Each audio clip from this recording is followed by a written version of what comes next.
உலகத் தமிழ் உறவுகளே வணக்கம். வள்ளுவர் மறை வைரமுத்து உரை ஜூலை 13 வெளியாகிறது. 12 வயதில் நான் கண்ட கனவு 72 வயதில் நனவாகிறது.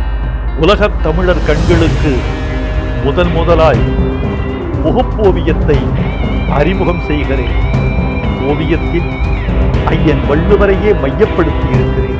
தமிழர்கள் காலங்காலமாக பெற்ற வெற்றி உட்காரும் நெற்றி, சூரியனை வெட்டி ஒட்டி வைத்த கண், இந்தியாவின் தெற்கை போல் கூடிய நாசி, ஒரு வனாந்தரத்தின் ரகசியம் பேசும் மீசை, முன்தோன்றிய மூத்த குடியின் தொன்மை சொல்லும் கல்லுருவம், இவற்றின் தொகுப்போவியமாக வந்திருக்கிறது முகப்போவியம். ஓவியம் வரைந்தவர் பெருங்கலைஞர் ஏ.பி. ஸ்ரீதர்.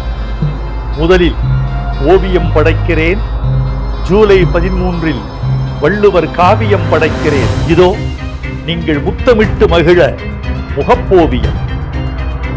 வள்ளுவர் மறை வைரமுத்து உரை